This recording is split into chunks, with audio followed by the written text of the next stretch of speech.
All right, got a machine learning exam on the horizon? Well, you've come to the right place. In this explainer, we're going to break down the core concepts of clustering algorithms into a super clear visual study guide that'll help you absolutely ace it. So let's just dive right in.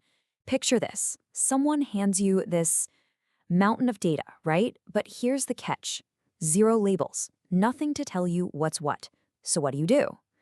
Well, the answer to that question lies in a really powerful idea called unsupervised learning. And that's really the heart of it, you know? With supervised learning, it's like you're giving the algorithm a cheat sheet with all the answers. Here, though, it's pure discovery. We're basically telling the algorithm, hey, I have no idea what's in here. You go figure out the natural patterns and groupings for me. Okay, so here's our roadmap for this study session. We'll start with the why, what clustering is, then we'll jump into 3 of the biggest methods you'll see: partitional, hierarchical, and density-based. And we'll finish up with the crucial part: how to prove your clustering actually worked.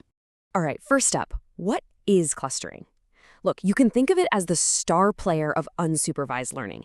It's the actual process of finding those hidden groups, those clusters, in your data, all without any hints or labels to get you started.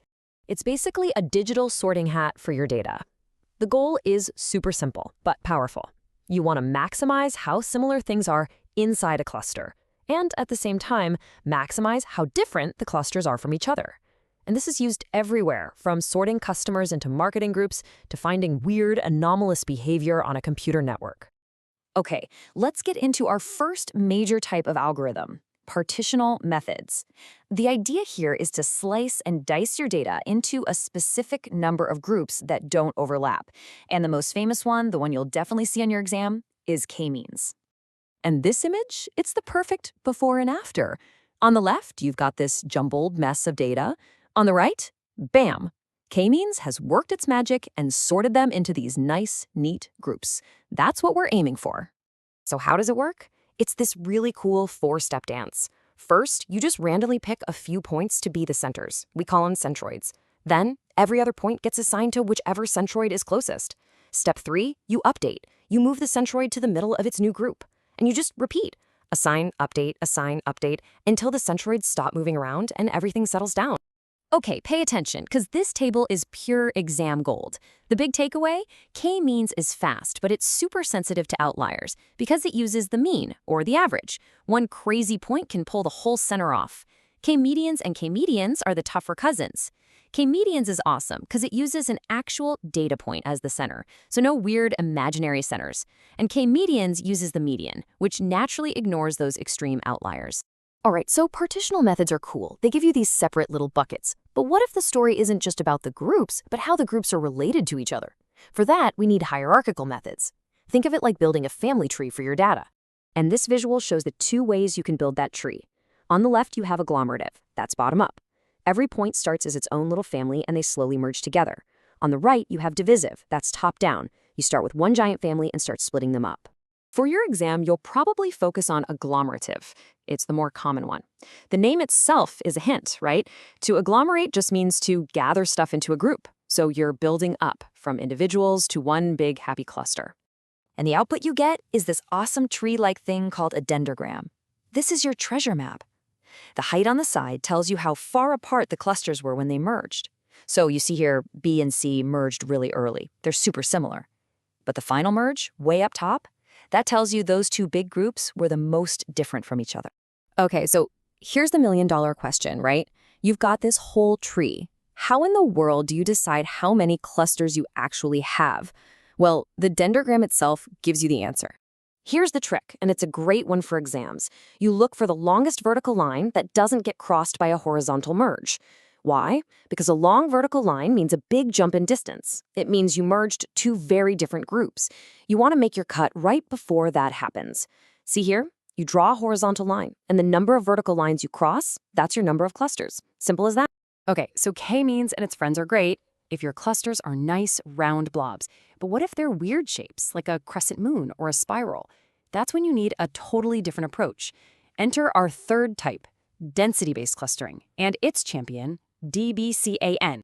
For your exam, you have got to know these 2 parameters, epsilon and min-peats. Think of it this way. Epsilon is your search bubble. It's how far you're willing to look around each point. And min-peats? That's the crowd requirement. It's the minimum number of friends a point needs inside its bubble to be considered part of a dense core. And this image just shows you why DBSCAN is so powerful. It finds the crowded areas, the dense spots, and calls them clusters. But the real game changer is how it handles the lonely points. Look at point F, all by itself out there. K-means would have been forced to stick it in a group, but DBSCAN, it smartly looks at it and goes, nope, you're not dense enough, you're noise. That is a huge advantage. All right, so you did it. You ran your algorithm, you have your clusters. But are they any good? How do you know you didn't just create random groups? You have to measure it. Let's talk about how to check our work. This table is your exam cheat sheet for quality scores. They all basically measure the same idea. A good cluster is tight-knit and it's far away from other clusters. Now here's the part to memorize. For silhouette and done, bigger is better. Think high score. But for the Davies-Bouldin Index, or DBI, you want it to be as close to 0 as possible. Lower is better. And here's a great way to visualize it. A silhouette plot. Each of those colored blades is a cluster. You're looking for two things here. First, that red dotted line is your average score. You want it high, close to 1. That 0.85 is looking really good. Second, you want the blades to be nice and thick, and about the same size. That tells you the clusters are solid. And this is how you put it all together in a real world to pick the best number of clusters. Okay, you just run your algorithm for a bunch of different Ks and plot all the scores. You're looking for the elbow or the peak where all the metrics agree. And look at this chart. It's screaming K equals 4. That's where silhouette and done peak, and it's where DBI hits its lowest point. That's your answer. Okay, final review. Let's lock this in for the exam. Number 1, clustering is unsupervised, no labels. Number 2, partitional methods like k-means give you a fixed number of buckets. Number 3, hierarchical methods build you a family tree, which you see in a dendrogram. Number 4, density-based methods like DBSCAN are awesome for weird shapes and for finding noise.